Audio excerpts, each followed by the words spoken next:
નમસ્કાર. હવામાન વિભાગ દ્વારા આવતા 48 કલાક માટે છોટાઉદેપુર જિલ્લામાં ભારેથી અતિભારે વરસાદની આગાહી કરવામાં આવી છે અને એના ભાગરૂપે આખા જિલ્લા વહીવટીતંત્ર તૈયાર છે અને એલર્ટ મોડ ઉપર કામ કરે છે.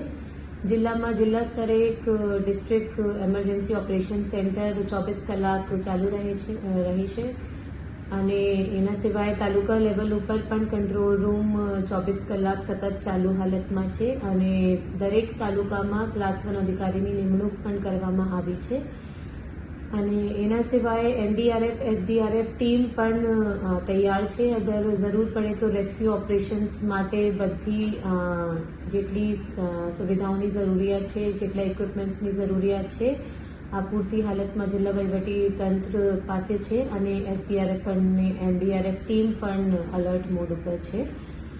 એના સિવાય શેલ્ટર હોમ્સ પણ આઈડેન્ટિફાય કરવામાં આવી ગયા છે. જરૂર પડે તો લોકોને શિફ્ટ કરવા માટે જે શેલ્ટર હોમની જરૂરિયાત છે આ પણ અત્યારે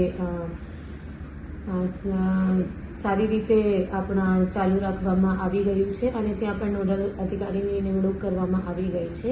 હું બધા નાગરિકોને અપીલ કરું છું કે કાલે જે ભારેથી અતિભારે વરસાદના ફોરકાસ્ટ કરવામાં આવી ગયા છે એના ભાગરૂપે લોકો જરૂર નહીં હોય તો બહાર ઘરેથી નહીં નીકળે અને અહીંયાથી બધા સ્કૂલ, આંગણવાડી કેન્દ્રો, કોલેજોની પણ છુટ્ટી જાહેર કરવામાં આવી છે અને જેટલા કોઝવે છે, નદી છે, કાંઠાના વિસ્તારો છે ત્યાં પણ લોકો નહીં જાય અને પોતાના જે કેટલ્સ છે એના પણ ધ્યાન રાખે અને જરૂર પડે તો વહીવટીતંત્ર દ્વારા જ્યારે સૂચના આપવામાં આવે કે શેલ્ટર હોમમાં શિફ્ટ થવાની જરૂરિયાત છે તો તરત જ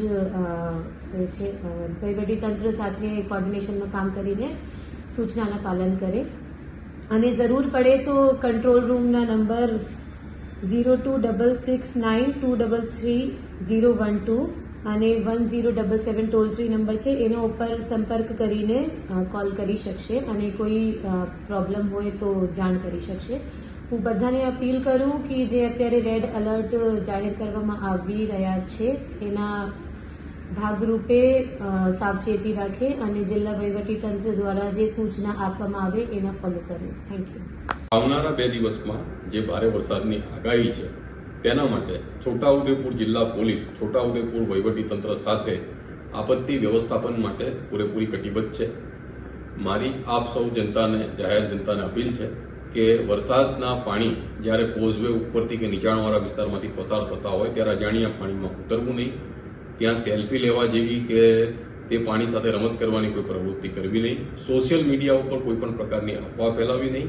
જિલ્લા વહીવટીતંત્ર સાથે જે એસડીઆરએફ, એનડીઆરએફની ટીમો હશે તેની સાથે છોટાઉદેપુર પોલીસ આપત્તિ વ્યવસ્થાપન અને સાથે સાથે જે કોઈ સ્થાનાંતર કરાવવાનું હશે તેના માટે અને વાહન વ્યવહાર સુગમ રીતે, સારી રીતે ચાલે તેના માટે પૂરેપૂરી તૈયાર છે. અત્યારે પણ જેટલા બ્રિજો ઉપર વાહન પસાર કરવાની જે મર્યાદા કરવામાં આવી છે તેના માટે પણ અલગ અલગ બ્રિજો ઉપર બંદોબસ્ત માટે પોલીસ કામગીરી કરી રહી છે.